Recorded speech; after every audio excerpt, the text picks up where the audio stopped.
Bapak sudah. Ah! Aduh, dapat pemirsa ternyata.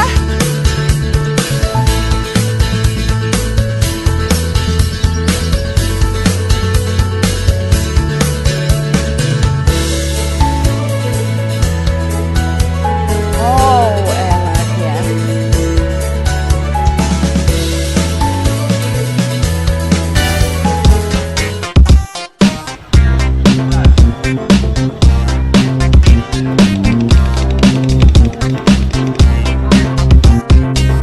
Di era 90-an dulu ada jokes yang sangat terkenal pemirsa tentang burung terkaya di dunia. Nah, kira-kira anak-anak zaman sekarang pada tahu nggak ya apa burung yang paling kaya? Kita cari tahu. Permisi, maaf boleh balik ke sini sebentar? Maaf mengganggu nih ya belanjanya. Dengan siapa nih? Ica, Ica, kelahiran tahun berapa? tahun 91. Nah, harusnya tahu nih. Kira-kira burung apa yang terkaya di dunia? Dulu ada jokes tuh yang terkenal. Ayo. Kayaknya kakak tua ya. Kenapa itu? Soalnya kakak tua, mungkin dia sudah tua jadi kayak apa? Hartanya banyak. Burung kutilang, Kenapa itu? karena burungnya suka nilang. Burung beo, Kenapa itu burung beo? karena terkenal. Oh, terkenal ya. Oke, nah pemirsa ternyata banyak juga yang belum tahu ya burung terkaya di dunia. Apa jangan-jangan udah lewat masanya ya? Nah, daripada mikirin, mendingan buat pemirsa juga yang nggak tahu nih, kita langsung lihat jawabannya. Ini dia.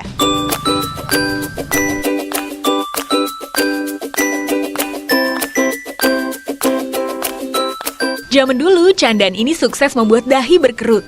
Apalagi, belum ada smartphone yang bisa membantu mencarikan jawaban. Dikenal sebagai burung terkaya karena merupakan satu-satunya unggas di dunia yang mampu membeli kendaraan bernilai ratusan juta rupiah. Ya, burung belibis.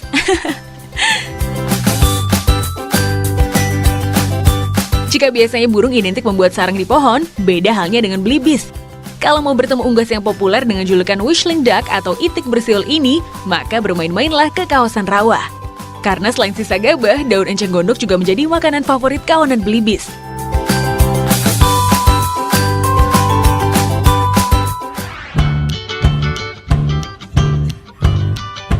Kalau dulu, burung yang gemar bermigrasi ini mudah ditemui di alam liar, lain halnya dengan sekarang. Perburuan secara besar-besaran mengakibatkan populasi unggas berparuh datar ini kian menyusut, bahkan sempat terancam punah.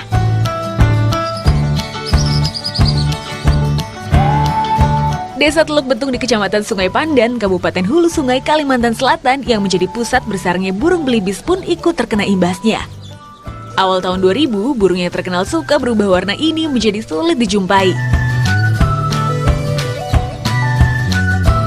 Oleh karena di hutan udah mulai langka, ya, pemasukannya penangkapan pun di hutan kurang, nah, otomatis kan aku merasa tergugah gitu. Nah, untuk membudidayakan ini sekaligus melestarikan belibis. Sejak terjadinya penurunan populasi belibis, pria asal Amuntai ini menyulap pekarangannya seluas 400 meter menjadi kandang belibis. Agar belibis mampu bertahan hidup dan berkembang biak, kandang dibuat menyerupai habitat aslinya. Begitupun dengan pakannya. Populasinya sendiri, Pak, ada perbedaan nggak dengan alam liar dan diternakin? Kalau di alam liar kan berkembang biakannya itu cuma sekali setahun. Sekali setahun. Kalau di sini kita bisa memanfaatkan dia itu kan habis netes kita ambil. Sekali bertelur, belibis bisa menghasilkan 10 telur. Artinya dalam setahun, seekor belibis mampu menelurkan 30 calon anak. Kebayang dong kalau induk belibis yang dibudidayakan jumlahnya mencapai ratusan, bisa ribuan ekor yang dihasilkan dalam setahun. Nah, Pak, kalau misalnya untuk ukurannya sendiri gimana, Pak? Kalau di ternak dia badannya lebih besar. Lebih besar daripada yang di liar ya? Wah, itu tandanya berarti yang diternakin tuh jauh lebih enak dan nikmat untuk kuliner. Nah, jadi saya mau nyobain dulu ya Pak kuliner Ya, silakan. belibis ala Kota Amuntai. Iya. Oke, langsung aja. Makasih Pak. Iya, sama. Tak hanya itik alebio, burung yang dipandang sebagai kerabat dekat spesies itik ikut dimanfaatkan oleh masyarakat Amuntai untuk dikonsumsi. Kira-kira apakah tekstur daging belibis juga akan seempuk daging itik? Langsung saja kita buktikan. Daging belibis yang sudah dibersihkan terlebih dahulu dikukus bersama kentang dan wortel selama 20 menit.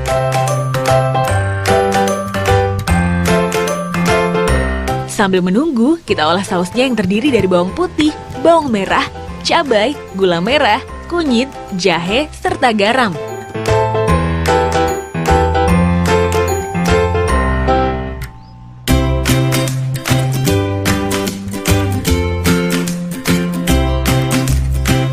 Setelah halus, kemudian ditumis.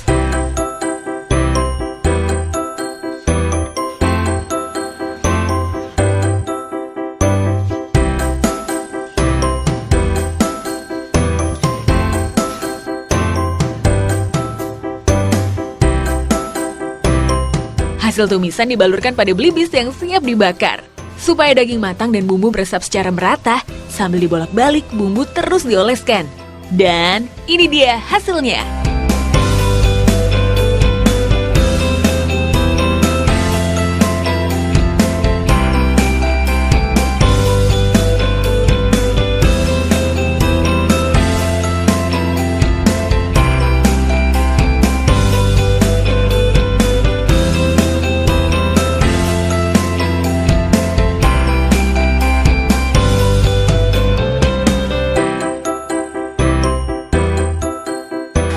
Nah, pemirsa Des, kalau biasanya kan kita makan burung itu identiknya dagingnya tuh agak-agak alot, tapi ini karena memasaknya ini top chair banget, jadi akhirnya dagingnya itu jadi empuk dan juga pemilihan burung belibisnya tuh harus benar, jadi yang agak muda gitu usianya. Ternyata di balik penampilan yang menarik, ada rasa yang ciamik. Wajar saja jika sajian belibis ini menjadi hidangan wajib jika berkunjung ke kota Amuntai. Gak rugi deh. Ditambah lagi dengan dagingnya yang kaya akan protein serta rendah lemak, menjadikan burung belibis sebagai salah satu sumber protein hewani yang bagus untuk kesehatan.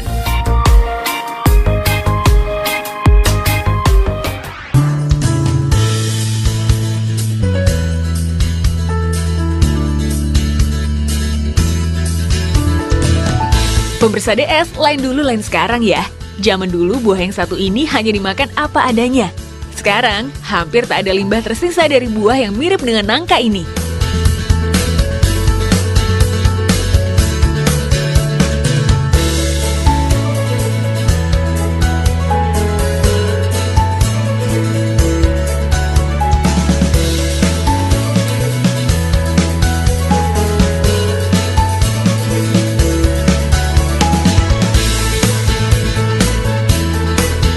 Oh, enaknya.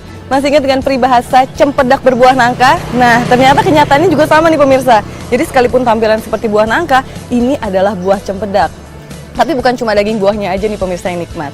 Bahkan sampai kulit dan bijinya ini juga bisa diolah menjadi makanan yang lezat loh pemirsa.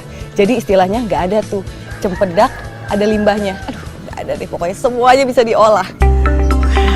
Ini baru namanya buah. Bisa jadi generasi muda cukup asing dengan buah cempedak. Yap, tanaman bernama latin Artocarpus integer ini banyak tumbuh di wilayah Kalimantan. Saking melimpahnya, sampai-sampai lahir ide kreatif dari warga lokal untuk memanfaatkan tiap bagian buah menjadi produk konsumsi. Ini dia pusat pengolahan cempedak.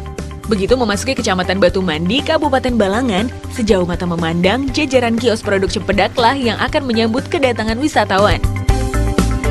Salah satu olahan klasik yang masih bertahan hingga sekarang adalah mandai.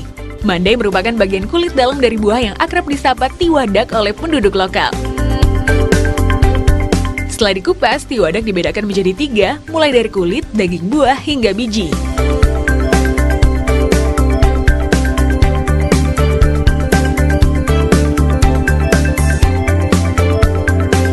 Selanjutnya, kulit tiwadak yang sudah bersih dibalur dengan garam. Tahap berikutnya disimpan dalam wadah atau diawetkan selama minimal 1 minggu. Tak hanya kulit, biji cempedak juga bisa dimanfaatkan loh. Setelah dijemur selama 3 hari, biji yang sudah kering kemudian digiling menjadi tepung. Selain dinikmati dalam keadaan segar, daging cempedak juga bisa dikeringkan menjadi manisan.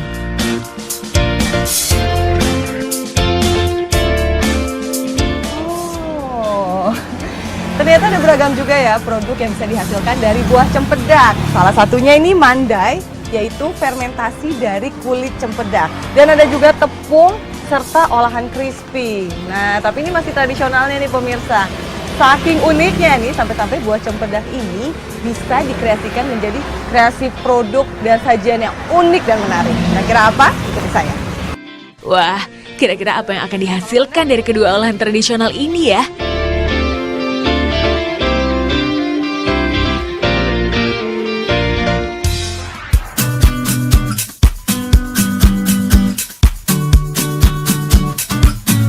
Halo Chef.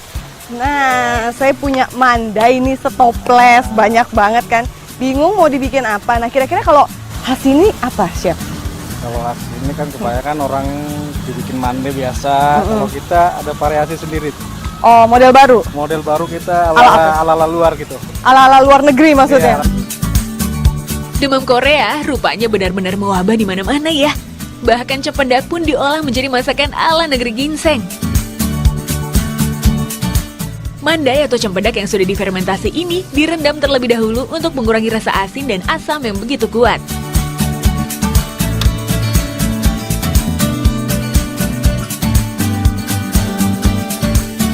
Kemudian tumis mandai hingga setengah kering, lalu tiriskan.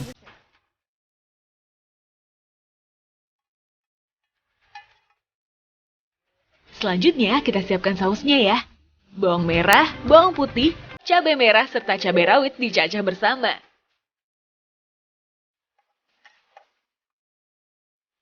Selanjutnya ditumis bersama mandai.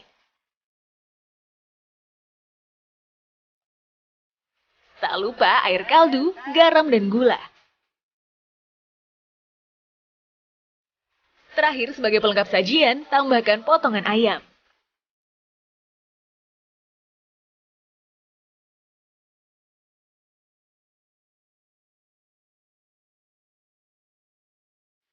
Tak hanya tumis mandai, ada pula sajian yang begitu populer, mandai crispy.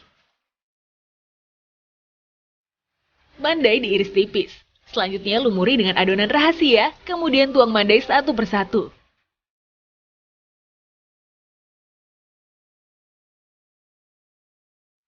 Goreng hingga warnanya berubah keemasan.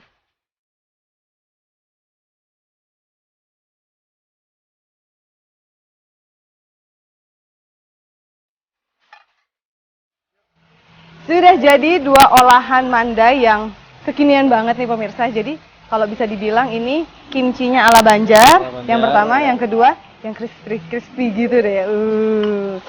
Yaudah, saya langsung aja nikmatin ya. Makasih ya Chef ya. Mari. Siapa sangka ya, olahan tradisional yang sudah ada sejak ratusan tahun silam bisa disulap menjadi hidangan modern seperti ini. Kalau tampilannya sudah secantik ini, apa kabar rasanya ya?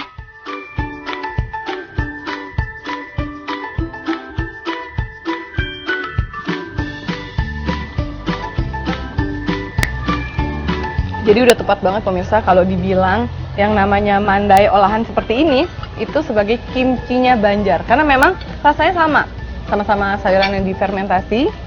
Jadi ada rasa asin, asemnya, plus bumbunya yang pedas banget itu top banget. Nah satu lagi kalau yang crispy ini, itu sekilas saya kayak makan gorengan mangga. Ya, mangga digoreng, jadi ada asam-asamnya juga nih. Tapi pokoknya top of the top lah. Yuk, nikmatin lagi. Perjalanan menikmati olahan cempedak belum berakhir di sini. Masih ada sajian manis yang siap menggoyang lidah.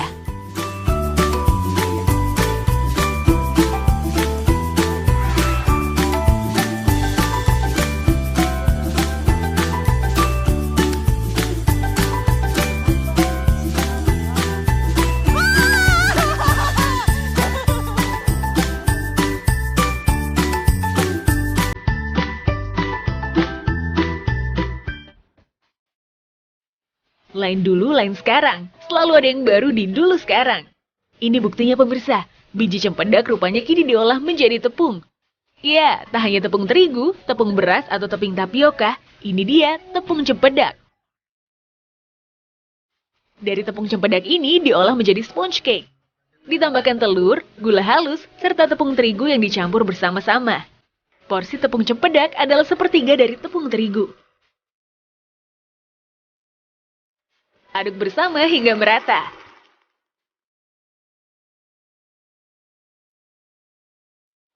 Karena temanya membuat kue lapis 3 warna, maka butuh sentuhan warna merah, hijau, dan kuning yang sebelumnya sudah diaduk bersama minyak kelapa dan susu kental.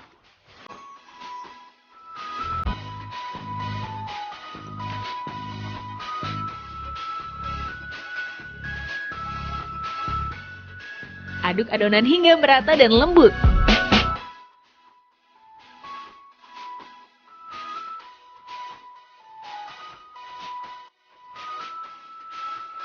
Selanjutnya, panggang selama 30 menit.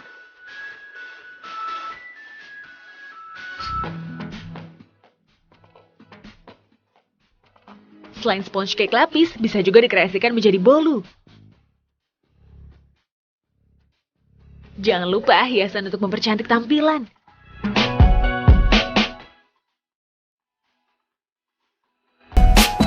Kalau sudah begini, artinya siap untuk dinikmati.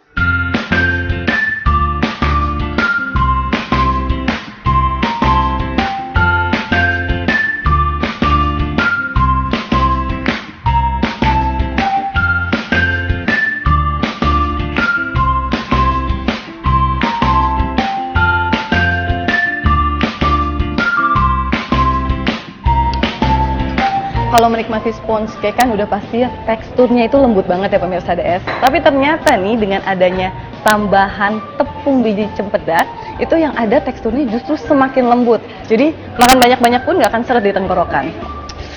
Recommended banget nih.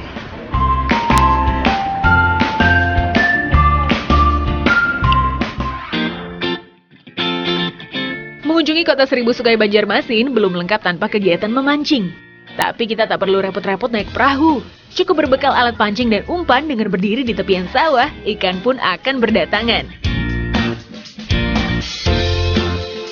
Pagi Pak. Pagi. Ya, ini dia nih aktivitas dari masyarakat Banjarmasin. Jadi kalau kita punya hobi keliling mall, nah kalau bapak-bapak ini hobinya adalah mancing ya Pak ya? Mancing. Ngisi waktu luang. Nah ini kebetulan mancingnya di sawah, tapi airnya memang agak tinggi ya Pak ya? Karena lagi pasang gitu. Ya, lagi pasang ini. Ini lebih bagus nggak kalau buat nyari ikan apa ini? Ikan haruan. Lebih bagus nyari Lebih ikan? bagus. Oh, lebih bagus ternyata kalau pasang. Pas banget berarti. Tapi saya mau belajar mancing seperti ini bisa? Bisa. Oke.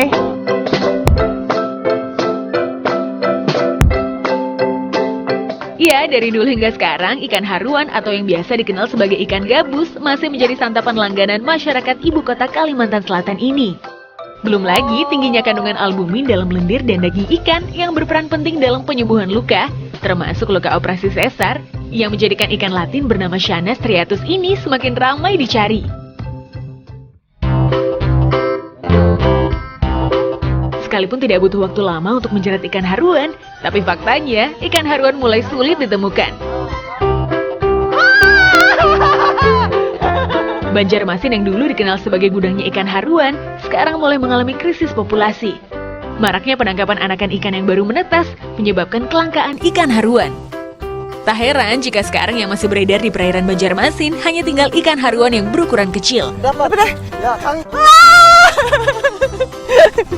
Aduh, dapat pemirsa ternyata.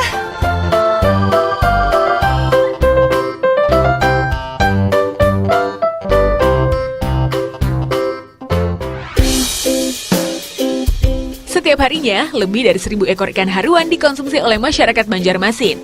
Namun nihilnya usaha budidaya untuk menjaga jumlah populasi ikan air tawar ini menyebabkan harga ikan haruan sampai melambung tinggi. Tahun lalu, 1 kilogram ikan haruan bahkan bisa mencapai Rp105.000 atau setara dengan harga daging sapi. Namun setinggi apapun harga ikan haruan, masyarakat tetap mempertahankan kebiasaan mengonsumsi ikan haruan. Apalagi jika disajikan dengan sentuhan rasa khas Banjar.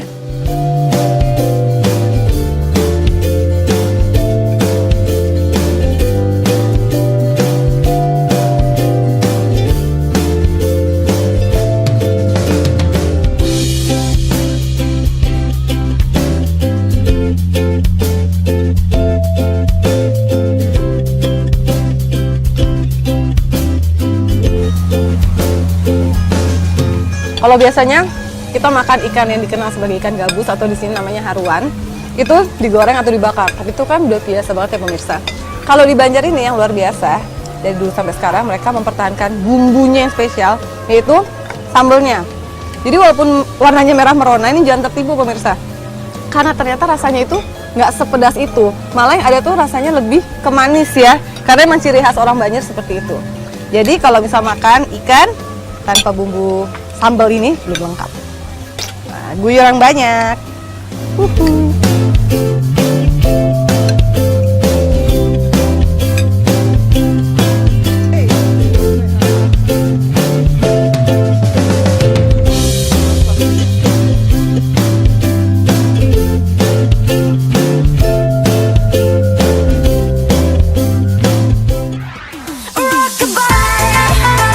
Puas sudah menjelajahi kekayaan hayati di selatan Borneo, mulai dari yang sulit ditemui hingga yang tergolong langka. Jangan lupa untuk menyaksikan dulu sekarang dari Senin sampai Jumat jam 10 pagi hanya di Trans 7.